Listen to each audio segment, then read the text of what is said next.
దేవినేని ఉమాకు మైలవరం టికెట్పై ఆశలు గల్లంతయ్యాయి. దేవినేని ఉమాను పెనమలూరు పంపించే ఆలోచనలో చంద్రబాబు ఉన్నట్లుగా తెలుస్తోంది. తాజాగా పెనమలూరులో కార్యకర్తల అభిప్రాయ సేకరణ కోసం టీడీపీ చేస్తున్న ఐవీఆర్ఎస్ కాల్స్ కలకలం సృష్టిస్తున్నాయి.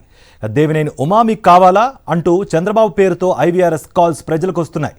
ఈ కాల్స్తో పెనమలూరు టీడీపీ ఇన్ఛార్జ్ బోడే ప్రసాద్ ఆందోళనలో పడ్డారు. ఆయన వెంటనే కృష్ణా జిల్లా టీడీపీ నేతలతో కలిసి చంద్రబాబు నివాసానికి వెళ్లారు. ఇదే అంశానికి సంబంధించి మా ప్రతినిధి అశోక్ మరింత సమాచారం అందిస్తారు. అశోక్, మైలవరం టీడీపీ టికెట్ ను ఆశించిన దేవినేని ఉమాకి తీవ్ర నిరాశ ఎదురయ్యేలాగా పరిస్థితులు కనబడుతున్నాయి. ఇప్పటికే మైలవరం టీడీపీలో చేరేందుకు ఎమ్మెల్యే వసంత కృష్ణ రంగం చేస్తున్నారు. ఆయన పోటీ చేస్తారనే వార్తలు వినిపిస్తున్నాయి.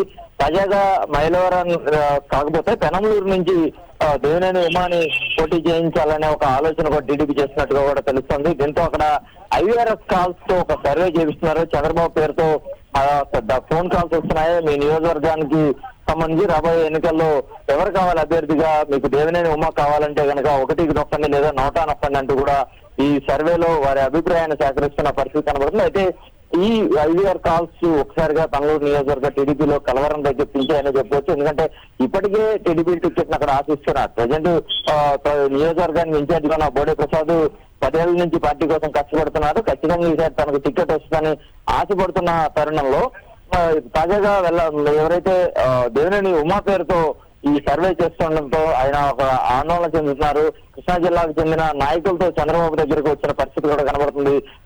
కృష్ణా జిల్లా టీడీపీ అధ్యక్షుడు కొనకళ్ళ నారాయణ అలాగే కొల్లు రవీంద్రతో కలిసి చంద్రబాబును కలిసేందుకు కూడా బోడే ప్రసాద్ వచ్చిన పరిస్థితి కూడా కనబడుతుంది. మరోవైపు దేవినేని ఉమా కూడా తనకు మైలవరంలోనే ఖచ్చితంగా టికెట్ వస్తుందని ఆశించారు. కానీ తాజా పరిణామాలు చూస్తే అక్కడ కూడా ఆయనకు టికెట్ దక్కేలా లేదు. మరి పెనమలూరులో ఈ సర్వే ప్రకారం ఆయనకు టికెట్ ఇస్తారా, ఇక్కడ కూడా టికెట్ ఎవరనేది అయితే మనం వేచి చూడాల్సిన పరిస్థితి మనకు కనబడుతుంది.